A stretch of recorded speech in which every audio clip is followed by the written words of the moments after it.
She doesn't want to be sort of a trendsetter, but she likes having a bit of a quirky look to her too. Everything's about being relaxed and comfortable and being able to get up and go if she needs to. She can give off the impression like she doesn't care. This is it, I've got a messy haircut because it's just like, oh, I don't have to do anything till I wake up and I scrap it up in the morning. But it still gives off a bit of, I know what I'm doing. She is verging towards the butch and kind of androgynous, and it wouldn't be true for her to really look like she's made up. But having said that, we did want to draw attention to the eyes. They're absolutely beautiful, and she's got the most amazing lashes, actually. I let her put her own mascara on in the morning, but absolutely rationed, because when they curl up quite a bit, it looks really, really, really girly. With the ladies nowadays, there's two types of tattoos that are really quite in.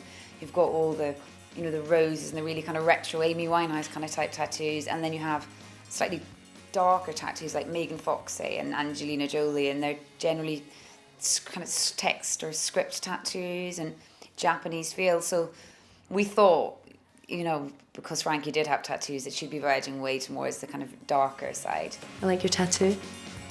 What does it mean? Japanese symbol for lust.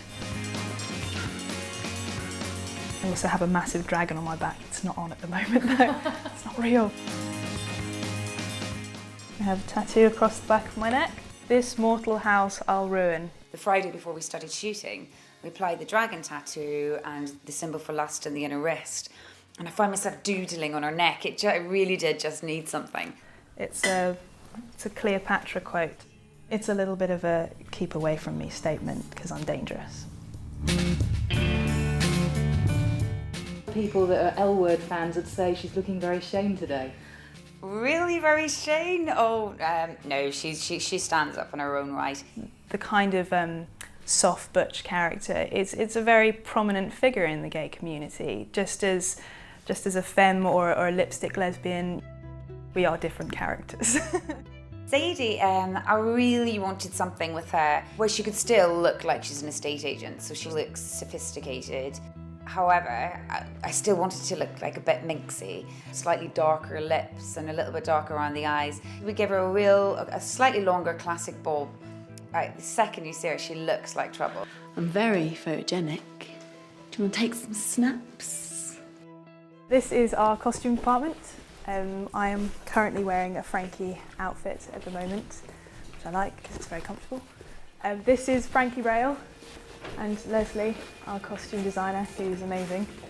Frankie's clothes, she doesn't really have a huge amount. She has what she can carry in a backpack. Lots of dark things, flashes of colours just to kind of set off her personality. No bras. When I came up to see Leslie, I heard lots of her ideas. Who was it that you based? Yeah, well, we were kind of basing it on Samantha Ronson, but not quite so covered up as she is. We wanted to see a bit more flesh on Ruta, kind of shorter tops, and we could see a bit of her pants. So, but basically that kind of feel. And luckily, I've been to New York earlier in the year. And so we had lots of ideas. These are Frankie's shoes. These are pretty much what Frankie lives in, my New York jumps. We wanted Frankie to wear casual clothes, so she's ended up in trainers. And Kat is played by Laura Fraser, and Ruta is 5'10" and Laura's 5'2½". So there's quite a height difference, so you'll find Kat's wearing quite a lot of heels. She's almost compulsive in her organisation, so we've given her quite an angular bob, which she always keeps behind her ears. So always looks just so, except when you see her in the bedroom, when she's perhaps letting go, and it looks beautiful when it falls forward. You'll strip away all the makeup and maybe use a clear mascara or a gloss, a gentle tone above their own lip colour. Yes, Neve won't give me quite as much makeup as I'd like. Seeing a little bit of eyeliner on now, I'm not allowed that. I'm not allowed that. I have no makeup, just a little bit of base and that's it. They just wanted to make her very natural. Save. Oh, sorry, it's worker. DS Murray. She's got a slight kind of retro feel to her as well, Laura. So what we did is we've given her a poppy red lipstick, which again works beautiful with the jet black hair and the pale skin. She's also got a tattoo, and it's almost as if to say, yes, Frankie was a bad influence on me years ago.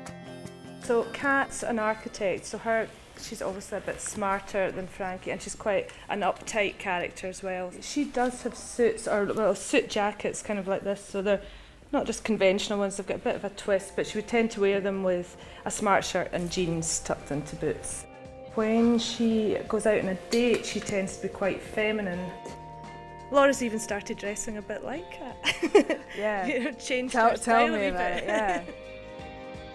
The differences in colours between Frankie, there's a few primary colours going through, but most of it's quite dark.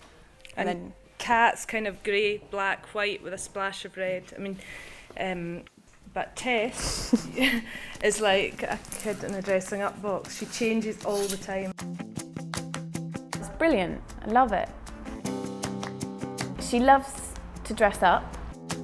She kind of likes to play a character with her clothes. She loves just going, yeah, I love that, and I'm going to put that with that, and it doesn't really go, but I don't care. she walks into a scene and you just want to laugh already before she's even said a word. See her go for an interview, so she's dressed up quite formally, but the rest of the time she just experiments with colour and shapes and styles and patterns. Doing her makeup, I wanted something that was really natural yet really colourful. The pink against her skin, it made her complexion just pop. So we've just gone for rosy cheeks and a really natural pinkness to her lips. Every time we see her on a night out, we go for bright coloured greens and blues. I don't think she really wants to blend in.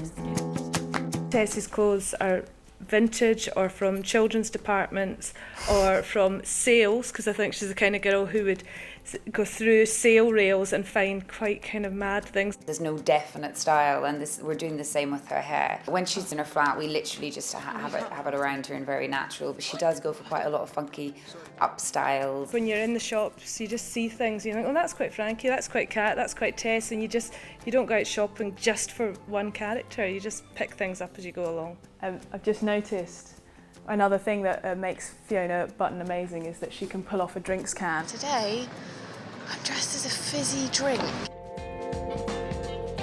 So this is Sam, who is my rival, is completely opposite to me in what she wears.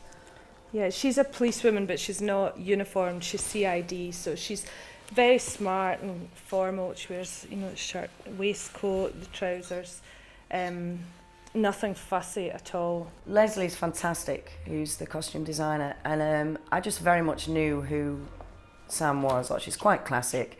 She's not ultra trendy. She's just, a bit safe. And Lou's completely different from all of us, really. Yeah, she's very glamorous. Although she's a young character, when she's doing her TV show, she maybe dresses a bit older than her years. When we see her in the TV studio, we really do go for it. Because it's good to have her really contrasting to the rest of the girls in the show. It's heavy. It's really, really heavy. It's a lot of makeup. Kind of thinking Cheryl Cole-ish, but nice big hair, and all the colours I've gone for have been very girly pinks and glossy. She even has eyelash extensions. Quite a lot of base. It's the complete opposite of what I look like now. She's very groomed because, she wants to have this kind of respectable and mature but sexy image. She's got these great leather trousers which just look amazing. Yeah, she's pretty beautiful in this as well. You'd never see Frankie wearing them. None of the other girls would wear them, actually. Not even Tess, unless she found them in a sale. Boys really like their makeup. We've had to really think about their looks. For instance, with Ed, he's quite bookish. He's probably geeky chic, I would say. So I kind of went for almost Franz Ferdinand type kind of indie boy hair. Ed is a wee bit like Tess, the way he dresses, but not as extreme. But you get the impression they've maybe been out shopping together, and he's got lots of different patterns and colours. And this is a typical Ed piece. This little duff coat is actually for a 14-year-old boy, but James is so dinky, perfect in him. And with Jay, it's just a sexy beast. I think his style's changed quite a lot in the past couple of years since I've been in New York, but he's very slick and he's very smooth, and I think Earns a bit of money. Yeah, he's got a good job. Yeah, the Bank of J is what we all call him. He's always the one to buy the drinks. I say we drink to Frankie's return! We see him dressed like an architect in Glasgow would be, in a suit and maybe a kind of soft knit underneath it. He still needed to look professional. However, with his lifestyle and everything, we've left him with a little bit of stubble. Is there good banter in here? Oh, amazing banter. The makeup room is always where you get all the gossip of what's going on. And it's good because you see them all interacting together and they run their lines. And girls in particular, they've really, really formed close friendships. Such a good-looking cast. I know, it really is. You don't want to see them at 5:30 in the morning, trust me.